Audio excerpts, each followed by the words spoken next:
What if the world's oldest temple hides a story far older than the myths we think we understand? Nestled on a windswept ridge in southeastern Turkey, Göbekli Tepe rises from the earth like a stone-crowned citadel, its towering T-shaped pillars etched with snarling beasts, spirals, and abstract symbols.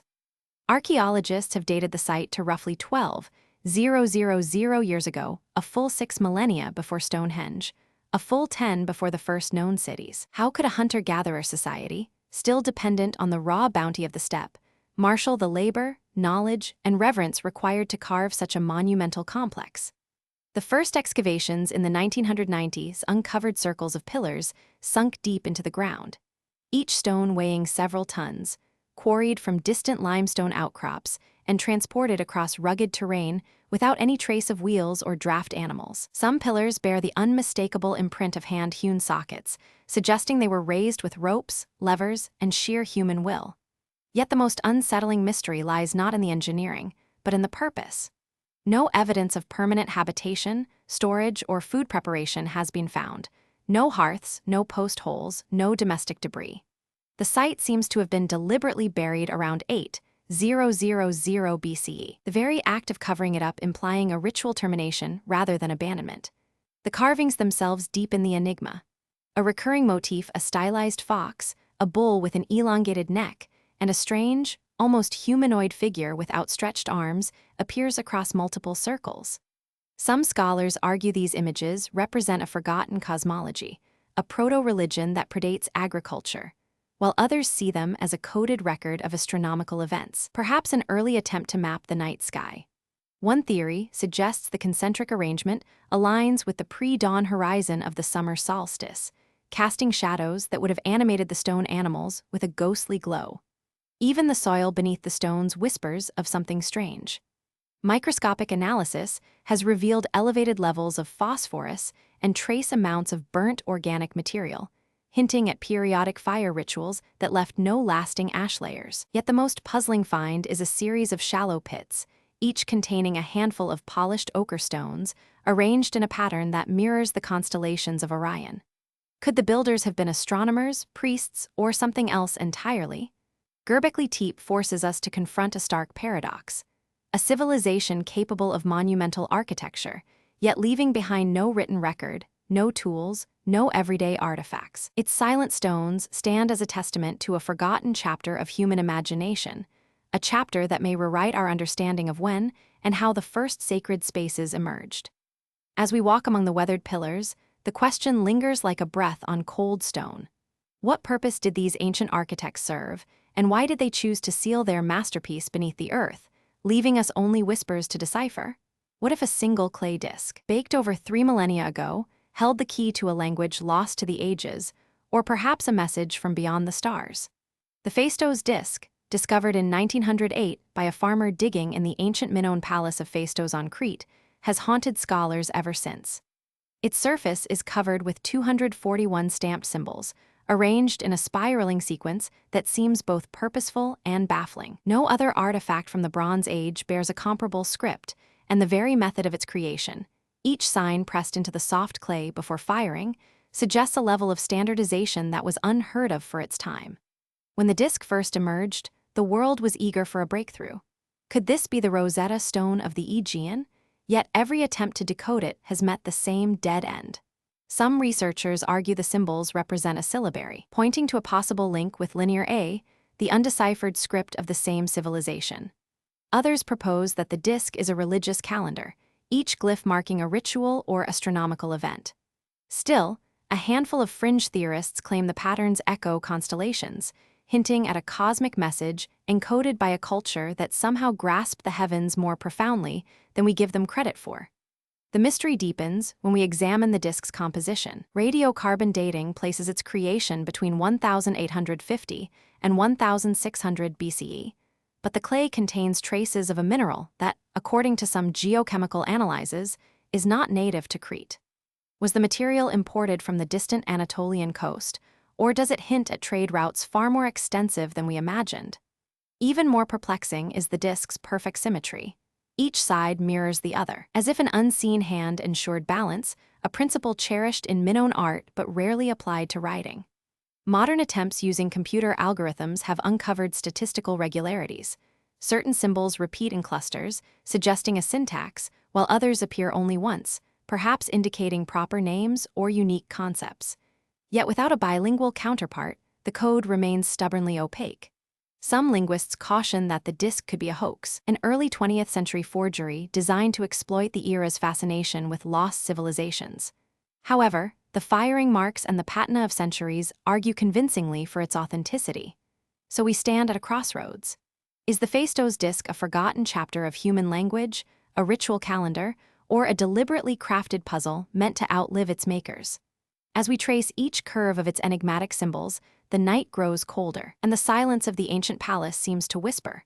Some knowledge was never meant to be uncovered, and perhaps the disk is the universe's own reminder that some mysteries are meant to linger, forever etched in clay. What if the sky itself became a weapon, tearing through the silence of a remote Siberian forest and leaving nothing but a scar that no one can still explain?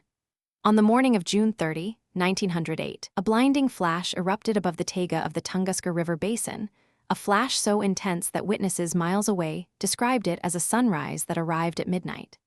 The shockwave that followed rolled across the wilderness like an invisible tide, flattening an area of roughly 150 square kilometers. An entire forest of over 80 million trees snapped like matchsticks, their trunks left twisted and scorched, their crowns reduced to charcoal black stumps. Yet, when investigators finally reached the site decades later, there was no crater, no melted metal, no fragments of a meteorite to point to a conventional impact. The Russian scientists who first surveyed the region, led by Leonid Kulik, found only a strange layer of glassy spherules embedded in the soil, and a faint, lingering ozone smell that hinted at a massive release of energy high above the Earth's surface.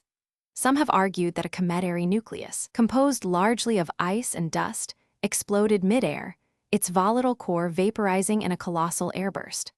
Others propose a fragment of an asteroid that disintegrated before touching down, its kinetic energy unleashed in an instant equivalent to 10-15 megatons of TNT, far more powerful than the atomic bomb dropped on Hiroshima. Yet each hypothesis leaves unanswered questions. Why did the explosion leave no sizable fragments? How could a body traveling at 15 kilometers per second disperse its energy without creating a crater? And why did the affected area experience a sudden, temporary increase in the Earth's magnetic field, recorded by distant observatories? Some researchers even point to the strange, faintly luminous Tunguska lights reported in Europe and North America that night, suggesting a phenomenon that reached far beyond the Siberian woods. The mystery deepens when we consider the indigenous Evenki people, who described a fireball that fell like a great devil and a thunderous roar that shook the ground. Their oral histories, passed down through generations, preserve details that align uncannily with modern scientific measurements. Yet they also speak of an eerie silence that followed, a silence where the forest seemed to hold its breath, as if the very air had been stripped of sound. To this day, the Tunguska event remains a haunting reminder that our planet can be altered in an instant by forces we barely comprehend. The scar on the Siberian landscape still whispers a question that refuses to fade. What truly fell from the heavens, and what other secrets lie waiting in the silent, uncharted reaches of our world? Imagine a desert that stretches for miles, its dunes shifting like silent waves, swallowing stone and memory alike. Beneath that endless sea of sand lies a name whispered by caravans and chroniclers for centuries. Ubar, the Atlantis of the Arabs, a city of gold and incense that vanished without a trace. Was it a thriving metropolis that fell to the wrath of the desert, or merely a legend spun by merchants to lure travelers into their trade routes? The first clues appear in the ancient Quranic verses, where a people of the town that was destroyed are mentioned alongside the curse of a scorching wind. Later, the 13th century geographer Ibn al-Mawardi describes a bustling hub at the heart of the frankincense trade, a place where caravans converged, its walls glittering with ivory and amber. Yet no contemporary maps mark its location, and the very word Ubar appears only in later Arabic poetry, suggesting that the city might have been more myth than metropolis. Archaeologists have chased these whispers for decades, guided only by satellite imagery that reveals a faint, rectangular pattern buried beneath the dunes of the Rub al-Khali, the empty quarter. In 1992, a German-Saudi expedition led by Dr. Juris Zarins uncovered a massive stone structure at Shisar, its walls built of massive limestone blocks, a complex of corridors, and a central hall that could have housed a throne. Pottery shards, dated to the 3rd millennium BCE, and fragments of copper tools hint at a civilization far older than the known Arabian kingdoms. Some scholars argue that Shisar is the remnants of a fortified oasis, a trade outpost rather than the legendary city of wealth. Others point to the discovery of a massive, collapsed burial mound nearby, filled with jadate beads and carnelian, materials that could only have arrived via long-distance trade. If these artifacts truly came from Ubar, they would prove that a sophisticated, perhaps even imperial, society once thrived there, controlling the lucrative frankincense routes that stretched from the Horn of Africa to the Mediterranean. Yet the desert guards its secrets fiercely. The sands continue to shift, burying walls that have only just been revealed. Recent ground-penetrating radar surveys have detected further anomalies, possible subterranean chambers, water reservoirs, and a network of tunnels that may have once channeled precious water across the arid plain. Could these be the lifeblood that allowed a city to flourish in such an unforgiving landscape? The mystery deepens when we consider the local Bedouin legends, passed down through generations, of a night when the sky turned black, a storm of sand rose like a wall, and the city was swallowed whole, its streets disappearing beneath dunes that moved like living flesh. Some anthropologists suggest that a sudden climatic shift, perhaps a megadrought, could have triggered a catastrophic collapse, turning a once prosperous settlement into a ghostly memory. So the question remains, is Ubar a tangible ruin waiting to be fully uncovered, or an elaborate tapestry woven from trade tales, religious prophecy, and the human need for wonder? The stones at Shisar whisper of a past that defies easy categorization, and the endless dunes keep shifting, as if daring us to dig deeper. Until the desert finally gives up its final secret, the lost city beneath the sands will continue to haunt the imagination, a reminder that some histories are buried not just in sand, but in the very shadows of our own curiosity. Have you ever stood on a dry, cracked lake bed in the middle of a barren desert and watched a solitary stone glide across the surface as if pulled by invisible hands? That is exactly what travelers to California's remote Racetrack Playa experience, a landscape where massive rocks, some weighing several tons, seemingly defy gravity and crawl across the flat, sun-bleached clay. The phenomenon has puzzled scientists and locals alike for over a century, and the answer, while grounded in physics, feels almost supernatural. Racetrack Playa sits at an elevation of nearly 4,000 feet in Death Valley National Park, a basin where rain is a rare visitor and the ground is a thick, slick crust of sodium-rich clay. When a storm finally breaks the desert's long, parched silence, a thin veil of water spreads across the playa, forming a shallow, glass-like sheet. As the sun climbs, that water evaporates, leaving a thin film of moisture trapped beneath the surface tension of the clay. Under these fleeting conditions, the playa becomes a near-frictionless runway. Scientists who have set up time-lapse cameras and GPS trackers on the stones observed that wind alone is rarely enough to push such massive boulders. Instead, a delicate dance unfolds. The wind lifts thin sheets of water, creating a buoyant cushion that reduces friction dramatically. Tiny ice crystals sometimes form on the wet surface during the cold desert night. When the sun melts them, a thin layer of slush acts like a natural conveyor belt. The combined effect of wind, water, and occasional ice allows the rocks to inch forward, leaving long, dark trails, ridges that mark their secret journeys. One of the most striking recordings captured a 300-pound granite slab moving a full 20 meters over a single night. The camera showed the stone slowly rotating, its edges catching the wind, while a whisper-thin film of water shivered beneath it. No human hands, no hidden mechanisms, just the raw, indifferent power of nature exploiting a perfect set of circumstances. Yet, even with high-definition footage, the precise thresholds of wind speed, water depth, and temperature that trigger the motion remain a delicate balance, a puzzle that still eludes a complete, predictive model. The moving rocks have become a pilgrimage for those who crave the uncanny. Visitors arrive at sunrise, eyes scanning the horizon for the faintest ripple in the clay, hoping to witness a stone beginning its silent trek. When it finally happens, a faint sound of gravel sliding over slick mud, a faint shift in the air, there is a palpable sense that the desert, often perceived as lifeless, holds a secret choreography only it knows. And so the rocks continue their slow, enigmatic pilgrimage across Racetrack Playa, each journey a fleeting whisper of physics and mystery. As the sun sets and the playa dries once more, the tracks fade, only to be rewritten by the next rare storm. The desert keeps its ledger of motion hidden beneath layers of salt and sand, leaving us to wonder, what other silent forces shape the world when we are not looking? What if a bronze device, forged over 2,000 years ago, could predict eclipses, map the heavens, and calculate the rhythm of the seas, yet its purpose remains shrouded in mystery?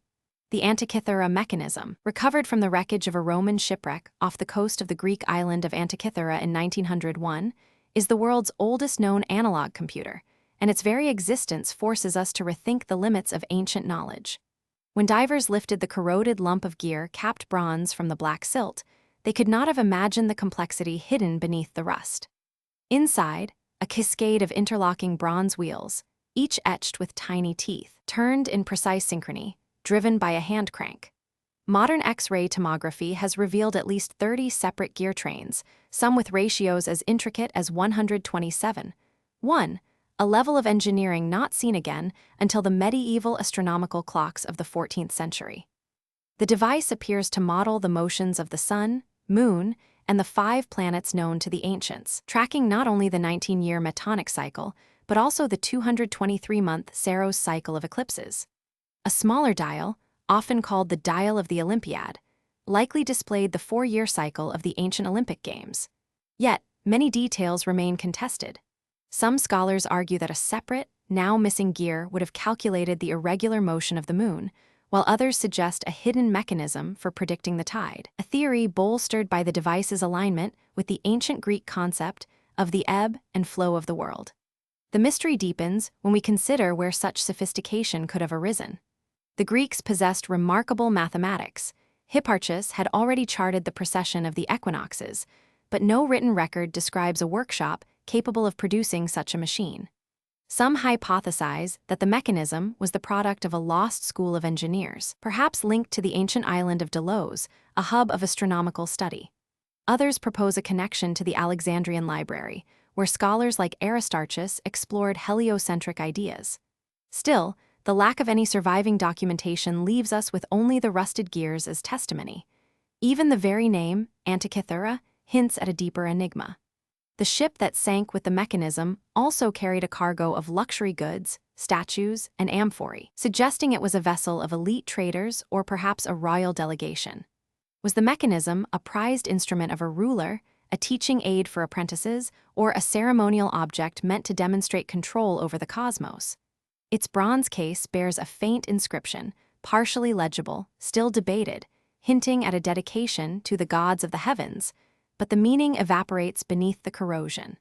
Modern researchers have attempted to revive the device, building functional replicas that can reproduce the ancient predictions. Yet, when the gears click into place, the air seems charged with the same uncanny awe that must have surrounded its original owner, a reminder that knowledge can rise, fall, and vanish like a tide. The Antikythera mechanism stands as a silent sentinel of a forgotten brilliance, whispering that humanity's capacity for wonder has always reached beyond the visible horizon. And as we stare at its ghostly schematics, the question lingers: what other marvels lie buried beneath the sea, waiting to rewrite the story of our past? What if a lake could drink the night and vomit blood by morning? Deep in the high Andes of Bolivia, a handful of remote tarns awaken each dawn with waters the color of fresh-cut steel, crimson, opaque, unnervingly still. Locals call them the Sangre de la Tierra, the blood of the earth, and they have watched the phenomenon for generations. Yet science still scratches its head at the sudden, nightly transformation. The story begins at the foot of the Cordillera Real, where wind-carved basins collect meltwater from glaciers that have fed these lakes for millennia. By sunset, the surface is a glassy slate, reflecting the bruised violet of the Andean dusk. Then, without warning, a ripple spreads across the water, and the whole basin turns a deep, unnerving red. The change can happen in less than an hour, as if the lake itself were exhaling a secret. Several theories have been offered, each as compelling as it is incomplete. One hypothesis points to the massive blooms of the algae Artemia salina asterisk, tiny crustaceans that, under certain conditions, release carotenoid pigments that tint the water. Yet laboratory cultures of these organisms rarely achieve the intensity observed in the wild, and the timing, always after dark, doesn't fit the usual daylight-driven growth cycles. Another explanation looks to the geology beneath the lakes. The surrounding rocks are rich in iron sulfide, and when the water's temperature drops sharply at night, the dissolved iron may oxidize rapidly, forming microscopic particles that scatter red light. Some researchers have captured sediment samples that indeed contain high concentrations of ferric compounds, but the rapidity of the color shift remains puzzling. Oxidation typically unfolds over days, not minutes. A more unsettling suggestion comes from the ancient Aymara legends, which speak of the lake that drinks the souls of the dead. According to oral tradition, during certain lunar phases, the spirits of ancestors rise and mingle with the waters, turning them scarlet as a sign of their presence. While folklore cannot be measured with a spectrometer, the alignment of the most vivid color changes with the full moon in several recorded years adds an eerie synchronicity that scientists cannot ignore. Adding another layer of mystery, satellite imagery over the past decade shows that the red hue sometimes spreads beyond the lake's rim, staining nearby streams and even the surrounding peatlands. This suggests that the pigment, or the particles responsible, are not confined to the lake, but are being carried by wind and runoff, leaving a lingering, rust-colored trace on the landscape. In the end, the blood-red lakes of Bolivia remain a paradox, a place where chemistry, biology, geology, and ancient belief intersect in a nightly ritual that defies easy explanation. As the sun rises over the snow-capped peaks, the water returns to its clear, icy calm, as if the crimson had been a fleeting dream. Yet the question lingers: what hidden force awakens when darkness falls, turning pure water into a river of blood, and why does it choose these isolated high-altitude basins as its canvas? The answer, for now, drips slowly like the last scarlet ripple fading into the morning mist. What happened to the 33 colonists who set foot on Roanoke Island in 1587, only to disappear without a trace, remains one of the most haunting riddles of early American history. When Sir Walter Raleigh's expedition arrived, they found a small settlement already abandoned, its wooden palisade half collapsed and the hearths cold. The men, women, and children they had brought with them, John White, the governor, his family, and the handful of settlers, were nowhere to be seen. The only clue left behind was a single word carved into a sturdy post: **Croatoan**. At first glance, the message seemed straightforward. Croatoan was the name of a nearby island, present-day Hatteras Island, home to the friendly Croatan tribe who had previously traded with the English. Yet the mystery deepened with every subsequent investigation. When White finally returned in 1590, after a harrowing 3-year delay caused by war with Spain, he found the settlement still deserted, the carvings on the fort's doors erased, and no sign of struggle or disease. The Croatan people, according to White's own journal, claimed they had seen no English newcomers, but the tribe's oral histories, recorded centuries later, speak of a great departure and an unseen wind that carried strangers across the water. Archaeologists have unearthed tantalizing hints. A fragment of a 16th-century English pewter button, a piece of glass bearing the distinctive pattern of a London glassmaker, and a handful of beads whose dye matches pigments used in European trade. Yet none of these artifacts point to a final destination. Some scholars suggest the colonists may have integrated with the Croatan, adopting their customs and disappearing into the tribe's lineage, a theory supported by DNA analyses of modern Hatteras descendants that reveal faint traces of European ancestry dating back to the late 1500. Others argue a more tragic fate: a sudden outbreak of disease, a violent clash with hostile natives, or even a secret Spanish raid aimed at erasing Raleigh's foothold. The landscape itself adds another layer of intrigue. The Outer Banks are a shifting maze of dunes, inlets, and marshes that have reshaped dramatically over the centuries, swallowing entire villages and leaving only ghostly outlines in the sediment. Some researchers propose that a catastrophic storm, perhaps a hurricane akin to the 1586 Great Storm, that ravaged the Atlantic coast, could have swept the colonists out to sea, their small boats lost to the relentless currents. Yet no contemporary accounts describe such a disaster in 1587, and the absence of wreckage along the shoreline remains puzzling. Even the very word Croatoan may hold a hidden meaning. Linguists note that the Croatan language included a verb form similar to go away or to be taken, leading some to interpret the carving as a cryptic warning rather than a simple place name. If that is the case, the colonists might have been forced to leave under duress, perhaps abducted by a rival European power or taken as captives by an unknown indigenous group.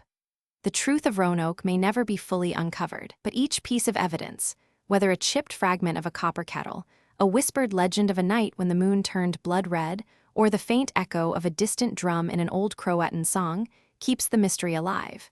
It lingers like mist over the Atlantic, inviting us to wonder. Did the lost colony simply vanish, or did they become a silent thread woven into the fabric of a culture that still endures today? The answer, hidden beneath salt-stained dunes and centuries of oral tradition, remains stubbornly out of reach, leaving us to stare into the dark horizon and ask what other secrets the early New World still guards. Deep beneath the mist-shrouded hills of New Zealand's South Island lies a network of limestone chambers that have whispered their secrets for centuries. Locals call them the Singing Caves, not because of the wind, but because the stone itself seems to hum with a voice that no human hand can produce. What could be causing that eerie, resonant tone? The story begins with a Maori legend recorded in the late 1800, when a wandering tribe stumbled upon a cavern whose walls vibrated with a low, mournful chant. The elders told their children that the caves were the breath of the Taniwha, a guardian spirit that once roamed the mountains. Yet when early European explorers entered the chambers, they heard the same unearthly resonance, and they noted that the sound intensified whenever the tide rose on the distant Tasman Sea, despite the caves being miles inland and hundreds of meters above sea level. Geologists have mapped the passages, a labyrinth of narrow fissures, towering stalactites, and pools of crystal-clear water. Acoustic measurements taken by a team from the University of Otago revealed a dominant frequency of roughly 28 Hz, a tone that sits just above the threshold of human hearing. It is not a simple echo, nor a wind-induced vibration. Some scientists propose that the caves act as a giant natural Helmholtz resonator, where water percolating through porous rock creates rhythmic pressure changes that set the stone itself vibrating. Others point to the presence of massive quartz veins, which can amplify subtle seismic tremors into audible tones. What deepens the mystery is that the song seems to respond to external forces. During a magnitude 5.8 earthquake in 2011, residents reported the cave's hum rising in pitch, as if the earth itself were singing along. In the dead of winter, when the air is still and the forest muffles all sound, the tone becomes a haunting lullaby that can be heard from the cave entrance for several meters out. Yet when a heavy rainstorm thunders above, the sound fades, swallowed by the roar of water. No recordings have captured the full range of the phenomenon because the acoustics change with every breath of the cave.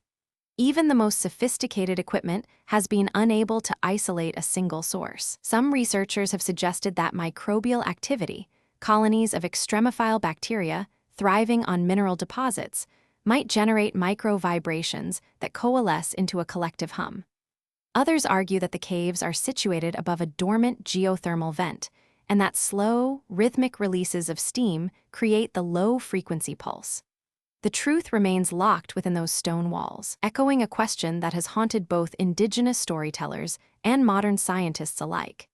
Is the singing a natural resonance of the earth, a forgotten cultural ritual amplified by geology, or something altogether beyond our current understanding? As the wind howls through the mountain passes and the night settles over the darkened entrance, the caves continue to sing, an ancient melody that refuses to be silenced, leaving us with only the unsettling feeling that the mountain itself may be breathing. What if a book existed that no scholar, no codebreaker, no AI could ever truly read? Imagine turning its brittle pages, each filled with alien plants, strange constellations, and a script that looks like nothing anyone has ever seen. This is the Voynich manuscript, a vellum codex that has haunted linguists and historians for more than a century, and whose secrets still pulse like a quiet heartbeat beneath the dust of the Beinecke Rare Book and Manuscript Library. The manuscript first emerged in 1912, when a Jesuit collector named Wilfrid Voynich bought a bundle of old books from a rare paper dealer in Milan. Among them lay a small, leather-bound volume, its pages covered in a flowing, elegant script of looping letters that defied every known alphabet. The text runs in a right-to-left direction, the characters connected by subtle hooks and curls, forming words that never repeat in any recognizable pattern. Yet the manuscript is not a random doodle. It is meticulously illustrated. Each leaf belongs to one of several sections, a herbal compendium of bizarre, unidentifiable flora, a celestial atlas of stars that do not correspond to any known sky, a series of bathing scenes featuring nude women surrounded by steaming tubs, and a final recipes section filled with cryptic diagrams of alchemical vessels and strange symbols. Carbon dating has placed the vellum between 1404 and 1438, firmly in the early Renaissance, a period when Europe was bursting with curiosity about the natural world, yet no known language from that era matches the Voynich script. Scholars have tried every approach: frequency analysis, statistical modeling, even deep learning algorithms trained on known languages. Some patterns suggest a language with a regular grammar, others hint at a sophisticated hoax, a cipher so elaborate that even the creator left no key. One theory proposes that the manuscript is a constructed language, an early attempt at a universal code, perhaps intended for a secret society or an esoteric order. Another, more unsettling hypothesis suggests it could be a medical or pharmacological manual written in a lost tongue, its herbal illustrations pointing to remedies that vanished with the knowledge of the author's culture. What deepens the mystery is the absence of any provenance. No record mentions the book before Voynich's acquisition, and no contemporary scholar ever referenced a work of its kind. Even the ink composition remains puzzling, a mixture of iron gall and plant extracts that has aged remarkably well, preserving the ink's darkness after 6 centuries. Some researchers have examined the marginalia, tiny, almost imperceptible markings that may be the author's own notes, but these too resist translation. The Voynich manuscript continues to inspire a strange blend of reverence and obsession. Cryptographers gather at conferences, attempting to crack its code. Artists reproduce its eerie flora for exhibition, and hobbyists worldwide create their own Voynich-style alphabets, hoping to catch a glimpse of the method behind the madness. Yet, as each new hypothesis rises, it is swiftly swallowed by the same darkness that has guarded the book for generations. So the question lingers, hanging in the cold air of the reading room: is the Voynich manuscript a genuine window into a forgotten civilization, a sophisticated medieval prank, or perhaps something entirely beyond our current understanding of language itself?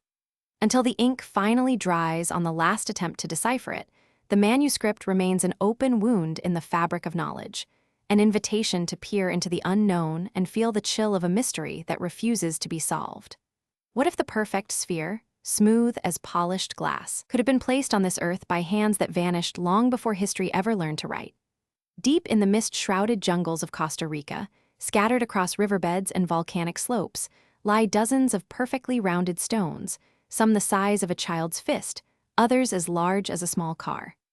Their surfaces are flawless, their edges impossibly even objects that seem to defy the chaotic forces of erosion, weather, and time. The first documented sighting came in the early 1930s, when a group of American geologists, mapping the remote Osa Peninsula, stumbled upon a cluster of these spheres gleaming beneath a canopy of ancient ceiba trees. The stones were composed of a dense, basaltic rock, yet their composition varied from one sphere to the next, suggesting they were not the product of a single volcanic eruption. Some contain concentric layers of mineral deposits, others bear faint, almost imperceptible striations that run like the grooves of a forgotten gear. Local folklore whispers of the spheres of the ancestors, attributing them to spirits that rolled stones across the land to mark sacred pathways. Yet scholars have proposed a range of natural explanations: concretion around a nucleus, the result of rapid cooling of lava bubbles, or even the work of ancient glacial activity. Each hypothesis, however, falls short when faced with the uncanny regularity of the shapes. A natural process would produce rounded stones, yes, but not the near mathematical perfection observed here, nor the occasional perfect hemispheres that seem to have been cut in half with surgical precision. Archaeologists have searched for contextual clues, tool marks, burial sites, or ceremonial platforms, yet the spheres sit alone, often half buried in sediment, as if waiting for a purpose that has long been forgotten. Some researchers note that a few of the larger stones are aligned with the solstices, their shadows tracing a subtle pattern at sunrise, hinting at an astronomical intent. If that is true, the spheres could represent an ancient observatory, a calendar carved in stone, predating the known Mesoamerican calendars by centuries. Still, the mystery deepens. In 1978, a Costa Rican farmer reported that a sphere he had been using as a hitching post vanished overnight, only to reappear days later in a neighboring valley, untouched. No footprints, no animal tracks, no evidence of human transport. The story spread like a whisper through the scientific community, feeding a growing sense that these stones might possess a quality beyond mere geology. So we stand at the edge of a jungle where the line between nature's artistry and human intention blurs. Are the stone spheres the product of an ancient civilization whose achievements were erased by time, or are they an extraordinary yet natural quirk of the earth itself? As the sun filters through the canopy and the spheres catch the light, they seem to pulse with a silent invitation, one that asks us to look deeper, to question what we consider possible, and to accept that some riddles may never be fully solved. What if a people living deep in the Sahel could name a star that never twinkled in the night sky and describe a hidden companion to it, centuries before any telescope could even glimpse it? The Dogon of Mali have guarded such secrets for generations, and their story has haunted scholars, explorers, and skeptics alike ever since French anthropologists first arrived in the early 20th century. The Dogon are a small, agrarian tribe settled along the cliffs of Bandiagara, a jagged limestone ridge that rises like a stone spine from the desert floor. Their cosmology is a tapestry woven from myths, drums, and secret rites. According to their oral tradition, the universe was created by Amma, a supreme being who fashioned the world from a speck of dust. Yet beyond the earthly realm, the Dogons speak of a luminous seed, Sirius, the brightest star in the night sky, known to them as Sigitolo. They describe Sirius not as a solitary beacon, but as a binary system, a brilliant primary star and a faint, invisible companion they call Potolo, a small, extremely dense object that circles it every 50 years, hidden from the naked eye. Centuries later, Western astronomers would confirm that Sirius is indeed a binary star, composed of Sirius A, a luminous white main sequence star, and Sirius B, a white dwarf discovered only in 1862 by Alvin Graham Clark through a telescope. The Dogon's knowledge of this hidden companion predates that discovery by at least 100 years. Moreover, they speak of a third, even fainter object, a dusty, ring surrounding Sirius B, details that echo modern observations of circumstellar debris disks. How could a remote, non-literate culture acquire such precise astronomical data? One line of thought points to the influence of early 20th century French missionaries and scholars who, during their fieldwork, might have shared contemporary scientific ideas. Yet the Dogon's own accounts insist that this wisdom was passed down through generations of priests, the Hagan, who guarded the secrets of the cosmos in silence. Their rituals involve the Sigwi ceremony, a 60-year cycle that mirrors the orbital period of Sirius B, reinforcing the eerie alignment between myth and measurement. Skeptics argue that the Dogon's knowledge could be the result of a modern misinterpretation, or that their descriptions were embellished by the anthropologists to fit an exotic narrative. Some researchers claim that the original field notes were filtered through translation, losing nuance and perhaps inserting scientific terminology that was not originally present. Others suggest that the Dogon's cosmology, built on symbolic language, may have been retrospectively matched to modern astrophysics, a classic case of confirmation bias. Nevertheless, the mystery endures. The Dogon still perform the Sigwi, a solemn procession that traverses the cliffs, drums beating like the pulse of the universe, each step a reminder of the distant star that watches over them. When the night falls over Bandiagara, the desert air grows still, and the silhouette of the cliff seems to echo an ancient song, a song that speaks of a hidden companion, a secret kept in stone and story, waiting for us to decide whether it is a marvel of human intuition or a shadow cast by the lens of modern scholarship. The answer, like the night sky itself, remains just beyond our grasp. What if the darkness that fell over the ancient world in 585 BC was not a myth, but a real celestial shroud that silenced empires and altered the course of history? On a summer's day that should have been bright with the promise of harvest, the skies above Assyria, Babylon, and the fledgling Greek city-states went black. The annals of the Assyrian king Sennacherib record a sudden, total obscuration of the sun that lasted for 3 days and 3 nights. At the same time, the Babylonian chronicles speak of the day when the sun turned to night. Even the early Greek poet Homer, centuries later, alludes to a night without stars that terrified the Greeks during the Trojan War. Modern astronomers have tried to reconstruct the event using eclipse calculations. The only celestial phenomenon that could produce a prolonged, total darkness at that latitude is a solar eclipse followed by a series of heavy, dust-laden storms, perhaps sparked by a massive volcanic eruption. Some researchers point to the eruption of the Thura volcano. Its ash could have lingered in the upper atmosphere, turning daylight into a perpetual twilight for weeks. Others suggest a rare combination of a total solar eclipse on May 28, 585 BC, and a sudden, massive solar storm that amplified the darkness, a black sun that seemed to swallow the heavens. The impact on contemporary societies was immediate and profound. In Assyria, soldiers halted their campaigns, fearing the gods' wrath. Temples were emptied as priests performed desperate rites. In Babylon, merchants abandoned their markets, and a wave of famine followed, likely due to the loss of sunlight for crops. The Greeks, according to later oral tradition, interpreted the darkness as a sign from Zeus, prompting a temporary ceasefire among warring city-states. Yet the mystery deepens when we examine the archaeological record. Layers of ash in the Near East, dated to the mid-6th century BC, coincide with a sudden decline in agricultural output and a spike in burial sites containing unusual offerings, blackened pottery, soot-covered figurines, and inscriptions invoking the sun that died. No contemporary source mentions a volcanic eruption, but the physical evidence whispers of one. Was the black sun a natural eclipse amplified by atmospheric cataclysm, or did something beyond our current understanding darken the sky? The convergence of textual testimony, astronomical modeling, and geological clues creates a puzzle that still refuses a definitive solution. As we stare into the night, the question lingers. Did humanity once witness a cosmic event so extreme that the sun itself seemed to die, leaving an endless night that reshaped myths, wars, and the very rhythm of life? The answer, like the ancient darkness, remains just out of reach, an echo of a night that may never fully be illuminated.